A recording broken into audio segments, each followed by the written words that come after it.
Hello દોસ્તો, નમસ્કાર. કેમ છો? આજે ફરી નવા એક વિડીયો સાથે આપણે મળીએ છીએ. આજે એક મુદ્દાની વાત કરીએ તો સરપંચો આજે છે મારા છોટાઉદેપુર જિલ્લામાં કે કમાટમાં સરપંચો છે.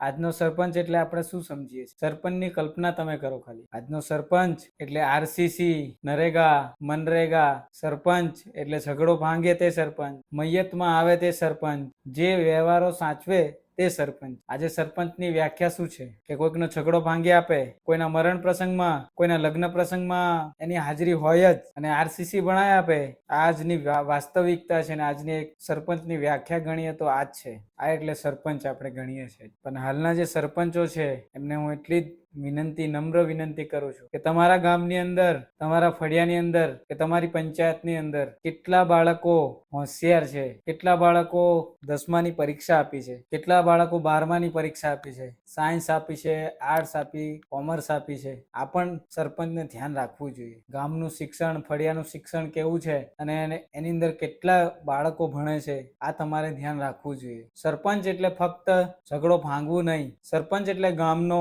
મુખી, ગામનો પ્રથમ નાગરિક. તમારા પર ભરોસો મૂકીને લોકો તમને આખું ગામ સોંપી દેતા હોય છે. તો સરપંચની એક જવાબદારી કે શિક્ષણ, ગામનું શિક્ષણ કેટલું છે, એનું સ્તર આ વર્ષે કેટલું છે, ગયા વર્ષે કેટલું હતું, કેટલા બાળકો 10મામાં હતા, કેટલા પાસ થયા, કેટલા 12મામાં હતા, કેટલા પાસ થયા, આ બધું કદાચ ધ્યાન રાખવું જોઈએ એવું મારું મંતવ્ય છે. અને જો બાળક સારું હશે અને હોશિયાર હોય તો એને આગળ લઈ જવાની જવાબદારી પણ તમારે ઉઠાવવી જોઈએ. સારા ટકા આવેલા હોય, સારા પર્સન્ટેજ આવેલા હોય, એને આગળ લઈ જવાની, આગળ સલાહ આપવાની જવાબદારી કદાચ સરપંચે ઉઠાવવી જોઈએ. કદાચ એની આર્થિક પરિસ્થિતિ સારી ના હોય, સારું બાળક ભણતું હોય તો સરપંચે ફક્ત એટલું કહેવું જોઈએ, વાંધો નહીં, હું બેહેલો છું, તું ભણ, તારે હું ભણવું છે તું કે. ખાલી દિલાસો આપશો ને તો પણ એ બાળકને સારું લાગશે અને એ બાળક આગળ ભણશે.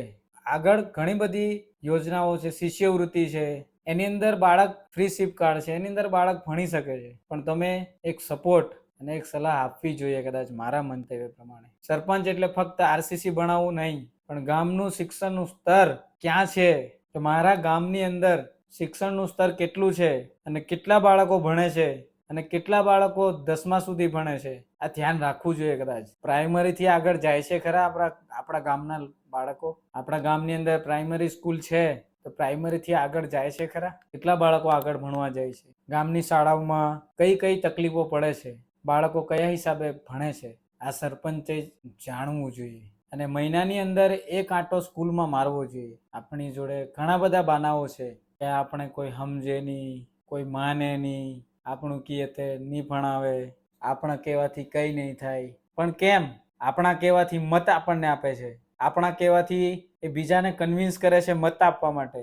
આપણે કહીએ એવું કરે છે જે તે ટાઈમે. તો શું બાળકને ભણાવવું, ભણાવ આવું કહેશે તો ના પાડશે? ભાઈ, જે આજની તારીખમાં સરપંચો છે એમને ખાસ નમ્ર વિનંતી, તમારા ગામનું પરિણામ, તમારા ગામની અંદર 10મામાં કેટલા બાળકો હતા, 12મામાં કેટલા બાળકો છે, કેટલા ક્યાં એડમિશન લેવાના છે, એમની હેલ્પ કરો. કદાચ આપણા ગામની અંદર કયા ખૂણાની અંદર કેવું ટેલેન્ટ છુપાયેલું છે એ આપણને કદાચ નહીં ખબર પડે અને આપણને કદાચ નહીં ખબર હોય, પણ ગામડાની અંદર ઘણું બધું ટેલેન્ટ છુપાયેલું હોય છે. પણ એ ટેલેન્ટ બસ ગામ પૂરતું રહી જાય છે. આર્થિક પરિસ્થિતિ, પૂરતી ગાઈડલાઇન્સ ના મળવાના લીધે એ ગામડાનું ટેલેન્ટ ત્યાં ને ત્યાં રહી જાય છે, આગળ આવતું નથી. એટલે મારે સરપંચોને ખાસ અપીલ છે કે તમે લોકો હેલ્પ કરો, જેની આર્થિક પરિસ્થિતિ સારી નથી એને ગાઈડલાઇન્સ આપો, હેલ્પ કરો અને આગળ જવા માટે પ્રેરો. અને સ્કૂલમાં મહિનાની અંદર એક આંટો મારવાનું રાખો. જે રીતે તાલુકામાં આપણે આખો દિવસ બેસી રહેતા હોય છે એ રીતે એકાદ દિવસ સ્કૂલમાં પણ આંટો મારવાનું રાખો તો આપણા ગામનું પરિણામ. અને ઘણી જગ્યાઓ પર જે અમુક શિક્ષકો છે, બધા શિક્ષકોની વાત નથી કરતો, પણ ઘણા બધા શિક્ષકો એવા હશે કે જે એમની બેદરકારી રાખતા હોય, ભણાવતા ના હોય, દારૂ પીને પડી રહેતા હોય. આવું બધું ઘણી જગ્યા ઉપર આપણે જોઈએ છે. એનું ધ્યાન આપે.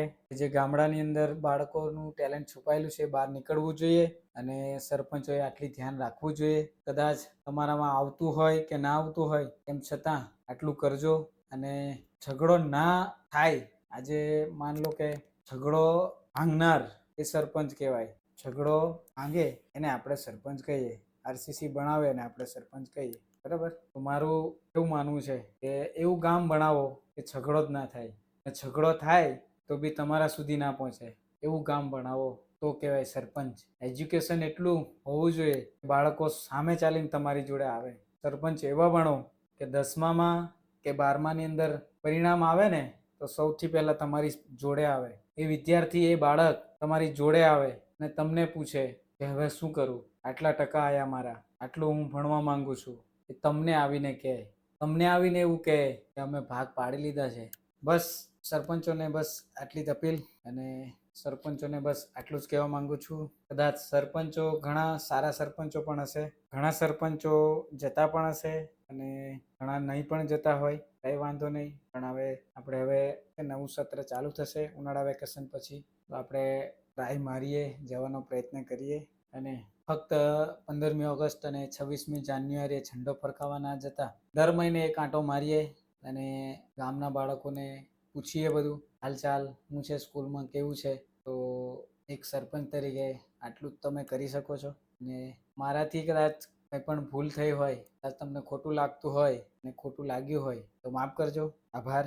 જય હિન્દ, જય ભારત.